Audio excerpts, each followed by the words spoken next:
criminal system. And as district attorney, I work very closely with Judge Kuhn to ensure that we have central court. Within a week of everybody's arrest, you have what's called a preliminary hearing. It's in front of a magistrate, a district justice, and it's really a hearing just to ensure there was sufficient evidence to bring criminal charges against the individual. And prior to 2009, those hearings were all held out at the district justice office. The DA's office didn't have the resources or time to go to those hearings. A lot of times defense attorneys couldn't, and our victim witness office also couldn't go to those hearings. In 2009, we started every Wednesday morning. We have all those preliminary hearings in the courthouse. We have the public defender's office present. We have the district attorney's office present. We have our victim witness office present. Several of the members are here tonight. And the police. All those people are present. And there's a number of things we can get done at Central Court. If there's an individual who was, after his arrest, incarcerated, bail placed, and maybe he didn't need to have bail, we can deal with that issue there. If there's a case that maybe shouldn't be brought to adult court, up to court, and can be dealt with as a summary offense, we can deal with it there. I can deal with the police and find out what's going on with the case. The defense attorneys are automatically interacting with their clients right there. And most importantly, the defense attorneys and the district attorney are starting to resolve that case right there. And just to give you an idea, compared to other counties, Cumberland County, 63% of the cases, 120 days. Cumberland, 56, Dauphin, 46, Franklin, 43%. That's an amazing number when you look at how efficient our court system is. As district attorney, I played some part in that, as well as our judges. Thank you, Sean. Christy. In Adams County, can you guys hear me okay? In Adams County, we do a lot of things very well. We have one of the best and most efficient court systems across the Commonwealth of Pennsylvania, and I think all three of us are very proud to be a part of that. So in 2009, our judges, our court system undertook a business process review. It was self-initiated. The Adams County Bar Association paid for some of that, and all three of us were interviewed among many, many other people who participate in our criminal justice or our justice system in Adams County. So out of that came a huge report, which I have with me, and it's in the law library if anybody ever wants to read it, with all kinds of findings and recommendations about what do we do well, what do we need to improve upon. It's too much to talk about here tonight. So what are some of the things we do well? We do great independency court. Judge Kuhn has really just taken the bull by the horns, and through his collaborative efforts with Children and Youth Services, juvenile probation, and the other services surrounding, the other services for our juveniles and our families, he has reduced the amount of hearings. He has streamlined procedures so that children and families are moved out of the system more quickly, which saves money, and it also allows Judge Kuhn to spend more time with other individuals and families. So that's something I think that Judge Kuhn has done a great job at, and it's something I would wish to continue if I would be assigned to that area of the court. Self-help forms are another area that we've done well.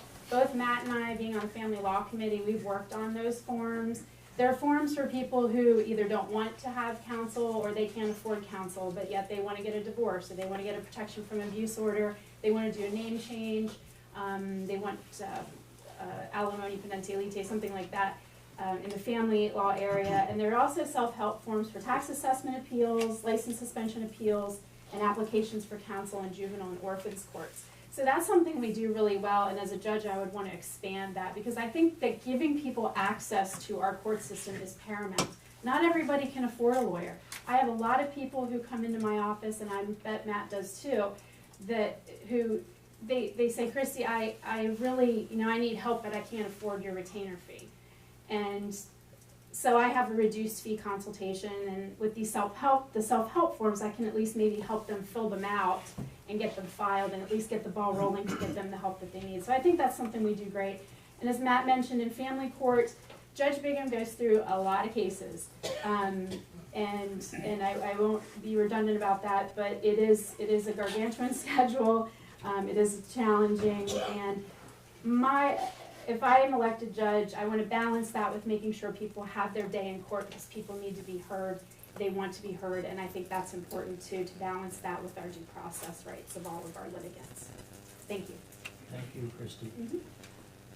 The second question, criminal justice reform has become a major topic in the upcoming national election, with candidates in both parties calling for reduced incarceration for nonviolent offenders, citing America's position as the country with the highest incarceration rates in the world and the rising expense to taxpayers for keeping nonviolent offenders in prison.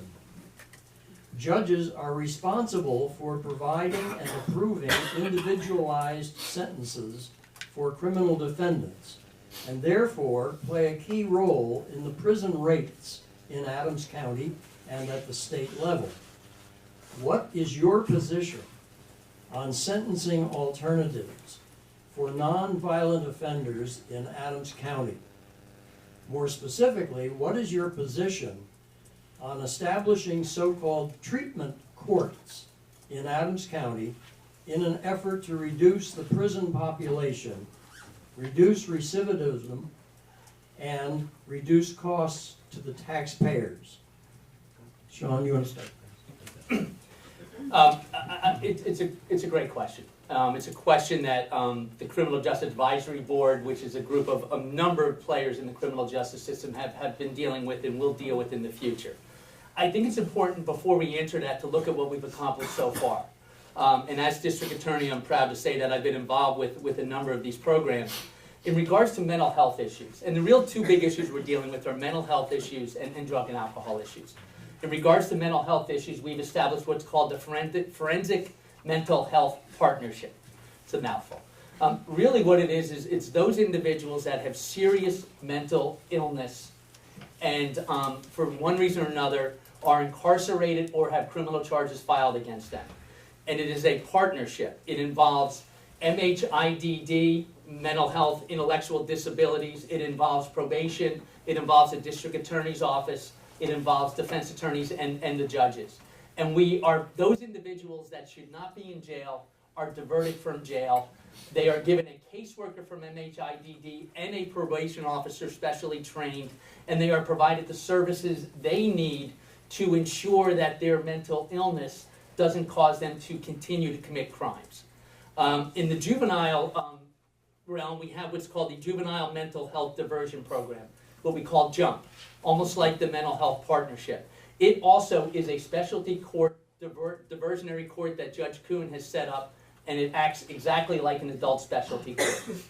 And then the other thing that we've set up recently is called the Crisis Intervention Training Initiative. And this is out of my office, out of the District Attorney's office. Through a grant, a 2-year grant where I've been able to hire a full-time individual in my office. He is training all first responders in Adams County, be it police officers, 911 operators, or fire, police, and ambulance, to recognize that when they have interactions with individuals on the street who have serious mental health issues. And the focus is on de-escalating the issue so that we can avoid a confrontation that could lead to criminal charges. It's really retraining police in how to deal with individuals that have mental health issues. We've had 57, it was established a year ago, there have been 57 separate situations where the crisis intervention team responded, dealt with an individual. Only 5 people have been arrested out of those 57. That clearly has diverted people from the criminal justice system. With drug and alcohol, we have the underage drinking diversionary program and also the addiction diversionary program, both to divert people from court itself. And finally, out of the Adams County Prison, we have a certified drug treatment specialist, the second county in the state to have one, and he will provide direct services to inmates and will transition those inmates from the jail when they get out into the community itself. I apologize, my time is up. Thank you, Sean. Christy, please. I am definitely in favor of sentencing alternatives for nonviolent offenders. I always have been as a prosecutor. I supported that. I engaged in that. We didn't have then as many of the resources as we do now under Sean's leadership, but certainly the ARD program, Accelerated Rehabilitative Disposition Program, that is where most nonviolent first-time offenders end up. It's a rehabilitative program. And that's been around since before I became an attorney, for sure. So, long before that. So we also have that in addition to the other services that Sean has talked about. Our prison expenses are in 2015, according to the county budget, are in excess of $10 million. So I think I speak for everyone in this room where we would say we'd really like to reduce that cost for all of us as taxpayers. And we are certainly on our way to doing that. We have these great programs in place that Sean spoke of. I think we need to expand those. I think this is an evolving process. There are neighboring counties who are doing similar programs and have things like veterans courts, mental health courts. Here in Adams County, we're a little bit of a smaller county. York County has a lot of those courts, but they're also about 4 times bigger than we are and have lots more criminal cases. So we have to balance, the need and the numbers of the folks who would use these services. Is it truly a savings to the taxpayers? And I think on a broader note, all of us who work in the judicial system, in the court system, need to change our attitude when it comes to dealing with mental health and substance abuse. These are diseases. There is a stigma often attached to mental health issues, and until we as a society embrace that and recognize it and stop stigmatizing people, if we can do that, I think we overcome a lot of the silence and the denial that people have and the shame that people have in admitting they have a problem in the first place.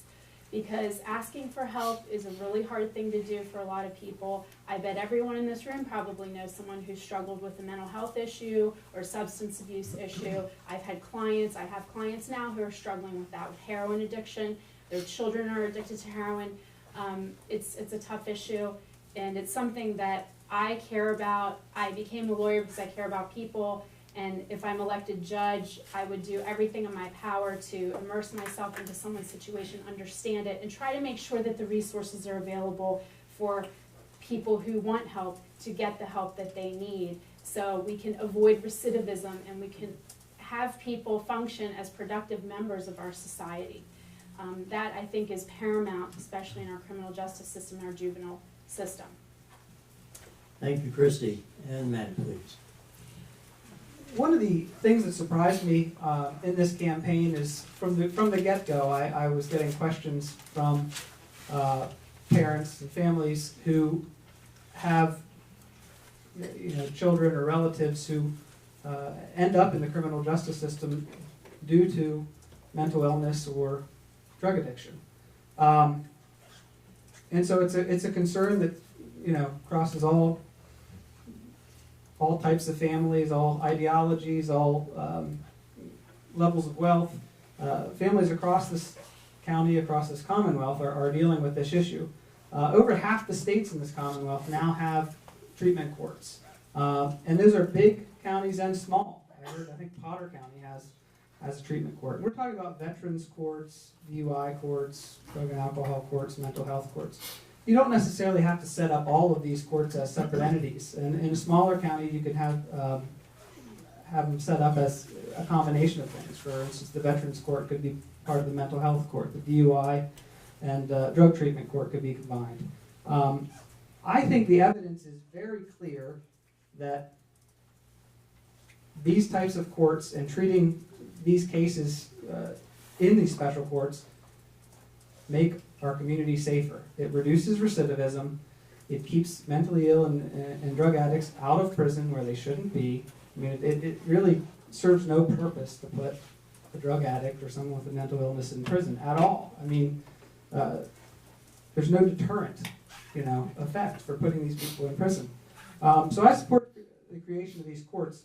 This is an idea that would probably come through the Criminal Justice Advisory Board or Department of Operational Services, which is a group of the DA, public defender, judges, and a bunch of other stakeholder commissioners.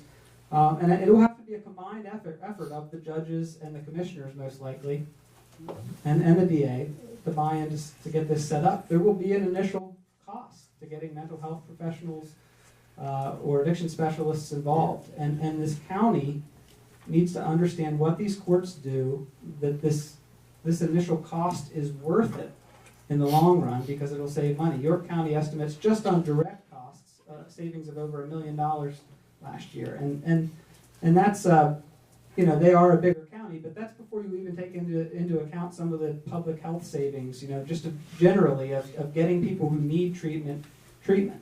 One of the other things that I think needs to be discussed in this context is having more revocation days on the court calendar. There's one a month right now, and I'm thinking of a case that I'm dealing with right now where a woman was on probation for a theft, deserved to be in trouble, deserved to be, and she was on probation. I don't think she ever served a prison sentence.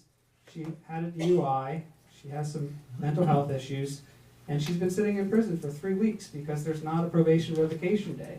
It's not even something that she should be in prison for in the first place. So we need to have some changes to the court calendar as well to help. Thanks. Thank you, Matt. My last question is this. 2 judges are retiring this year in Adams County, leaving 2 seats available for the 3 candidates in this election. Another judge may be leaving if elected to the state Supreme Court, though his seat is not available in this election. How would your experience specifically complement the needs of the court as these 2, and possibly 3, judges leave the bench? Let's start with you, Christy. As I said in my introduction, I have courtroom experience in every division of the Court of Common Pleas. I've litigated hundreds of cases in every division. I've seen cases from all sides, including criminal cases. That's one of the reasons I'm endorsed by a retired Adams County judge, because he knows that I have this experience and he's seen me in action and he knows my work ethic and my integrity as an attorney. I've also had experience as a divorce hearing master and an arbitrator. So I hear cases and resolve them by appointment of the court. I conduct hearings, I make decisions, and that experience I think has helped prepare me to take this next step in my career and serve our community. As a family mediator, that skill set I think is beneficial when it comes especially to family court and dependency court. My skills that I've been trained in helping families to resolve conflict I think is especially helpful. Sometimes our judges have been called upon to float to other parts of our court system. I remember when Judge Bigham was elected in 1998, I was assistant district attorney then, and he would come up and do criminal court on the 4th floor occasionally because Judge Kuhn or Judge Spicer would have to do some other things. We had 3 judges then. So there are times that judges do have to fill in for other judges, and I feel that my experience has prepared me to do that, where I can fit in wherever I'm needed because I want to be available wherever I'm needed so that the consumers of our court system are served efficiently without delay, including our attorneys and our litigants. I'm also a successful business owner. I'm very cognizant of the dollars and cents of running a business. I'm fiscally conservative, and I think that's important when you're talking about spending taxpayers' money, other people's money. That's really, really important to me. My husband, who's a CPA, and I talk about that all the time. So, other people's money, and how we need to be responsible in spending it. My experience in representing children, abused children, children in high conflict custody cases, which I'm appointed to represent, appointed to represent many times by Judge Bigham, and also as a mom, I think gives me special insight into the needs of children and protecting them, listening to them, knowing how to talk to them without re-traumatizing them is something that I bring to the table. And simply the depth and breadth of my experience, I feel, has prepared me to serve you and to serve our community effectively in an atmosphere of dignity and respect. Thank you, Christy. Matt, please. I also have experience in every type of case before the court. I've sort of moved away from doing criminal defense. As an attorney, I felt it necessary to focus more on other areas and try to be less of a jack of all trades. When I started practicing, I joined the firm, and by then I think my dad and my uncle were well into their 50s, and they took the opportunity to say, hey Matt, now that you're here, why don't you take on this family law stuff that we've been doing, and there's often high conflict, and I don't think they wanted to handle them anymore. My personality is well suited to dealing with these families that are going through tough times. I've always encouraged clients to be reasonable. Oftentimes you have people coming into your office in a divorce or a custody case or a support case, and they just think it's war. And you have to talk people down. And as a judge, I would do the same thing. It's an appropriate role for the judge to encourage people to get these cases worked out. So while I've handled every type of case and I would allow flexibility if elected, I think there's a big need in the family law matters. For a lot of people, when they think about the courts, they think about these issues that are up at the Supreme Court or these hot button topics. That has nothing to do with this election. When I think of the court in the context of this election, I think of families and children. I think of the clients that I represent and continue to represent every day. I think of the 65-year-old woman who, after a lifetime of being in an abusive relationship, finally got the guts to and had the support of family to get out of that relationship, to escape it, and go through this divorce, where the soon-to-be ex-husband is trying to use the process to re-victimize her. I think of a grandmother who I just dealt with last week, whose daughter is in prison, has 2 little granddaughters, father's nowhere around, and she needs to get custody of these 2 little girls so she can be involved in school and doctor's appointments and important things like that. Mom's going to, I think, go into treatment when she gets out of prison. I think of adoptions I've done over the years where maybe these children have not had a father in their lives for an extended period of time and are able to be adopted by their stepfather, the only father figure that they've ever known. And it's a happy time in their lives. These are important cases, and there are over 1,000 active family law cases in Adams County at any given time.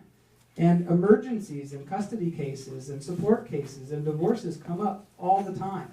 And I think it's important that you look at what the current judges do who are retiring when you assess the experience and qualifications of the candidates.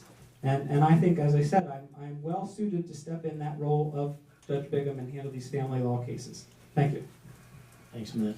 Okay, Sean, please. When I was an assistant DA in the Philadelphia DA's office, I saw some horrific cases. I dealt with domestic violence and child abuse. Every case was a felony, and they were horrible cases. I also saw the wrong way to investigate and prosecute those cases. I lost more of the child abuse cases than I won when I was an assistant DA in Philadelphia. When I came to Adams County, I said, we can do a better job. And early on in my career as district attorney, I worked with 3 or 4 other amazing individuals, and we started the Children's Advocacy Center here. We started in 1995. We opened our doors 9 years ago, September 1996. And that building, and the people in that building, and the people that work in that building, help children become children again when they are victims of the most horrific crimes ever. That took leadership. And I'm not going to toot my horn here, but really that's what I bring to the table.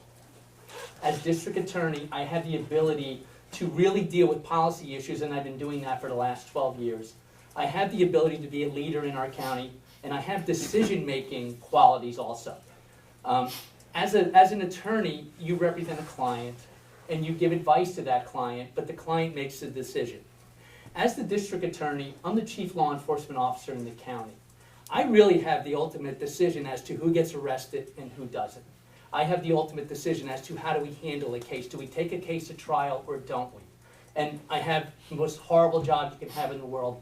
Do we seek the death penalty for the worst of the worst? And those are all decisions I've had to make in my career. That's what I bring to the table as a judge.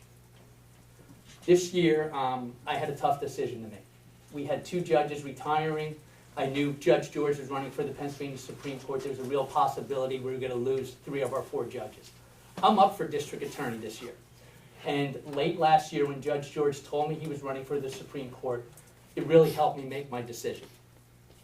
We need individuals who are committed and can step in from day one and use their experiences to try and fill the experience in the shoes of the people that are leaving. I have such a commitment to this job as judge that, no disrespect, but out of the three of us, I'm the only one who gave up a job to run for judge. Regardless of what happens on November 3rd, at the end of this year, I'm going to be done a job that I love more than any job I've ever had in my life as district attorney. That's the commitment I've made to the citizens of Adams County. I really feel as district attorney, I've tried to make a difference in people's lives. I think we've done well in the entire criminal justice system in making that difference.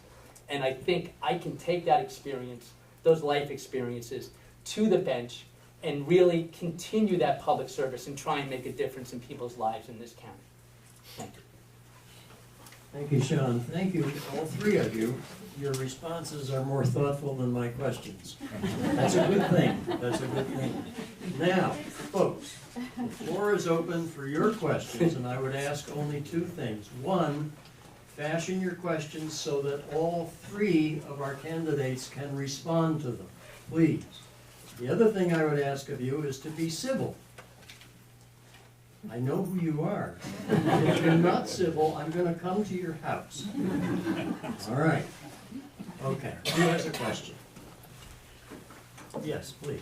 Although this is a little off your rules, Christie, this is Yes. more aimed at Christie than anyone else, because I picked up this specimen ballot at the office today. Now, this tells me that Matt's a Democrat, that Sean's a Republican, and that you're both. And You how can already that be? said you're fiscally conservative, Mhm. but are you also socially conservative, and how do you think that would affect your decisions, especially in some of these family court matters and dealing with juveniles and family and youth services, et cetera? Well, first of all, I'm nominated by both parties. I'm registered Republican, just to clarify.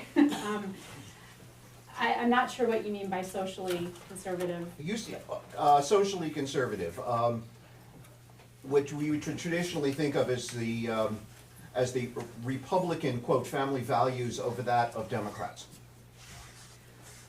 I have practiced matrimonial law, different aspects my entire career, so I'm kind of a live and let live kind of person, and I don't impose my own personal beliefs on other people.